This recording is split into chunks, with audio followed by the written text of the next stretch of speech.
we've done the fly thing, Sure. and now we're getting ready to run offshore, right? And do the tile fish.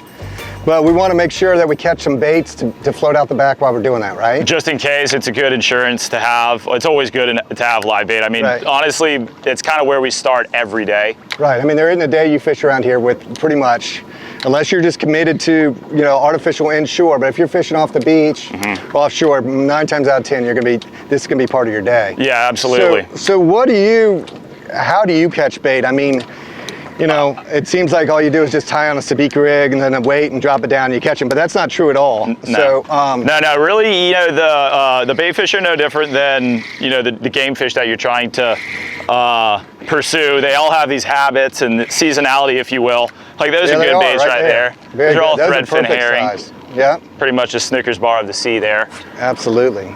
And perfect for anything that swims, you know? Yeah, I mean, you could catch a snook, you know, in a dock with these. You could catch a yellowfin tuna 100 miles offshore. Yeah, and we could all do that in the same day. That's right. Oftentimes on the way back in, you know. Right. I will cash in the baits, fish and snook or something on the way back. For sure. And more importantly, like, you know, some days it's really hard to catch bait. I mean, you come out here and you have to put some effort and some time into it. It's like the foundation for the house. Yeah. You know, you got to start at the foundation and work up from there. But the idea is, you know, when you spend an hour or 2 or 2.5 hours in the day to catch bait, you definitely don't want to be worried about it dying. Oh, there's no doubt. That's why wells are so important. And this boat really shined because of that same feature. I mean, being able to have 2 separate live wells, both of which are extremely good size for a boat like this. Right. You can keep your bait separate. A lot of people like to do that. Yeah. When I run offshore, the cool thing about this boat, when I run offshore, I just use the big live well. Right. As well as the small one if I'm really loading up. Right. Otherwise, if I'm fishing inshore, if I'm fishing inside, I can just utilize the back one. Right. It's a smaller one, more manageable. Yeah, for sure. And like you say, it's more manageable, and also, you know, it's a matter of what works really well for that little well. It can be almost like a pitch well, you know? You're you have them right there, right where you are. You have your nets right next to you. You're exactly right. You don't have to chase bait around in it because it's not massive. That well back there, that 42-gallon well at the helm seat. Right. You know, that's a big well. When you get down to having 6 or 7 baits in there, it's tough to chase those things around and catch them. Through and through. Where you can put them in that back little well and catch them immediately. You have your net right there in one of those rod holders, so that works. Yeah, threadfin, really well. You know, they're sensitive. Yeah, I mean, you can't beat them up too much. You can't overpack them in there, or else they die. And also, you know, the thing is just there's nothing worse than going out and spending a couple hours catching bait. And then having them dead in the well. Right. You know, running 20 miles offshore. You're exactly right. And opening your well all ready to go. And to be honest too, like, I cannot underestimate when we catch live bait the day of, right? When we're going fishing and we catch live bait that day, it's as good as it'll possibly be then. Right. Yeah. And so throughout the course of 12 or 13 hours we're fishing, if you don't have a good live well, you know, you're constantly having to put baits on all the time. I mean, you're putting a new bait on, especially if you have 3 or 4 anglers fishing, you're burning through 100 baits in a day. Right. Easy. Yeah. So you want to take care of them. And when you have a good live well system that keeps them healthy, keeps them swimming, then you end up using less baits and you end up getting more bites. Yeah, absolutely. I mean, simple as that. There's no doubt. The livelier baits, the better off you are. So on average, we'll find the thread fins kind of either mid-water column or on the surface, and they move quickly. Right. They do, you know, commingle, so to speak, I guess you could say, but typically the pilchards will be on the bottom. Right. And they're really like both of them are very structure-based bait fish. Right. You know, right now we're sitting over a rock pile, and they kind of gravitate towards these underwater structures, whether it's man-made or natural bottom, and they're primary filter feeders, so they kind of just hang out in the water column and wait around to feed on the tide. Right. And that's the idea. That's a good looking bait right there. That's a pilchard. So this well right here, 42 gallons, and you know, you got the dual pumps, 1,500 gallon pumps, so 2 of them. So, and what I've found is, you know, what's really nice about that, and you can tell me, Sam, how you use it, but is you can turn on both those pumps at the same time and fill it up really fast, you know, to get it completely full, so you can start dumping bait in there quickly, but then you shut down one of those pumps, and then you have the flow you need. And a lot of people don't realize it's more about volume than it is pressure for sure. You want a lot of changeover, you know? And the drain systems are so important, and that's something that we really work hard on, is, you know, like this particular well, you have a drain at the bottom. Right. Okay, that's to get the ammonia out, because those bait fish, after they spend a lot of time in there and, you know, they defecate, all that kind of stuff. Right.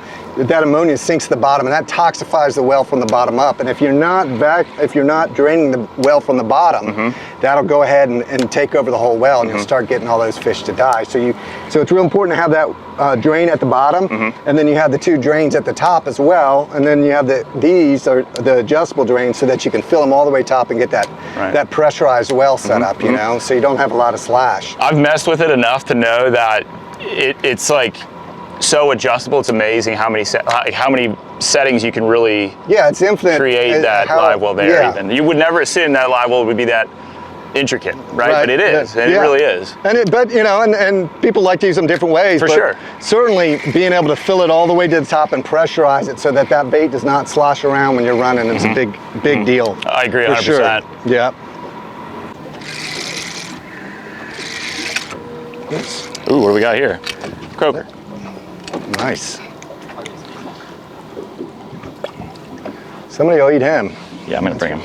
So, you know, this back well is perfect for crabs. You're exactly right. You're exactly right. And then there's the whole big mangrove snapper thing. People don't think about taking live shrimp offshore.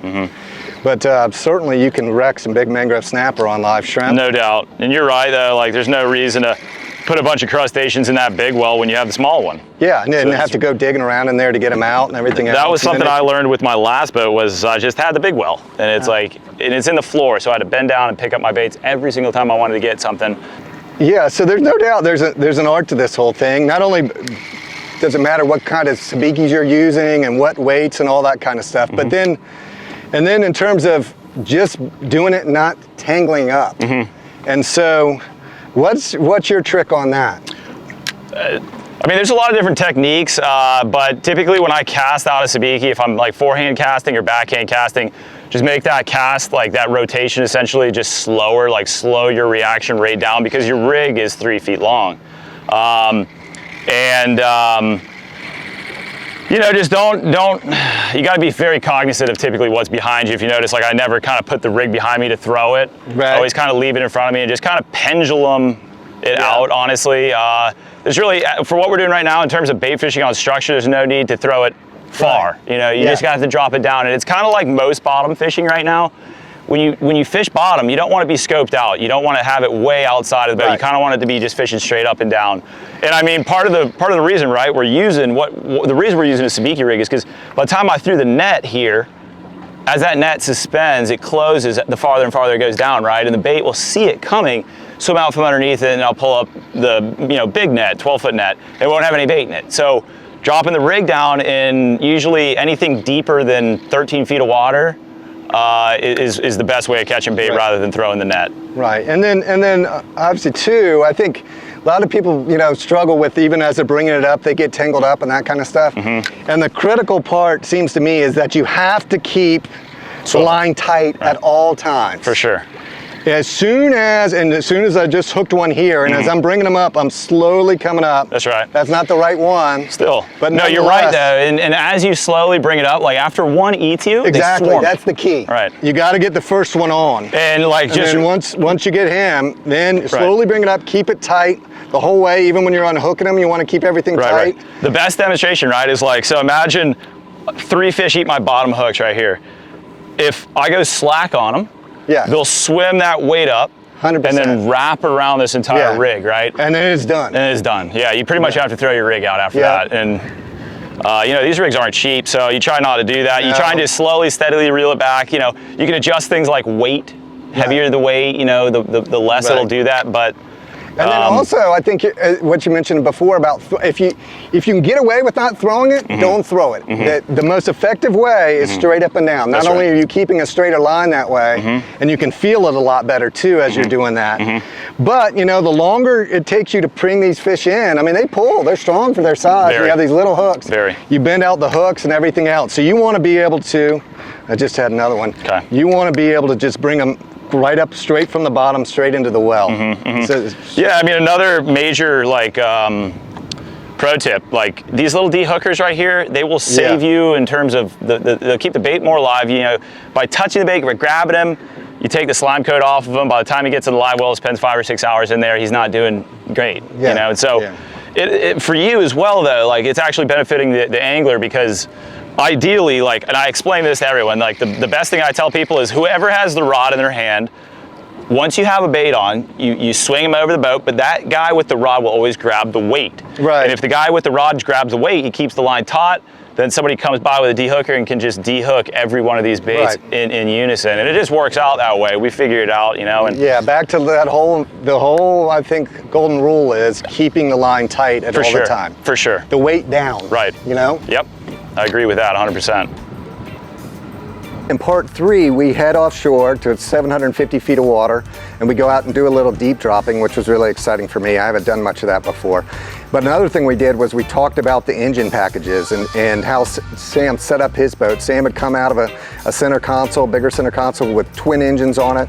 The 2700 Open comes with one engine. Sam opted for a 425. It also comes for a 300. We talk about a little bit about that and some other things that Sam did with his knowledge and knowing running around offshore and how he made that boat suit his needs just perfectly.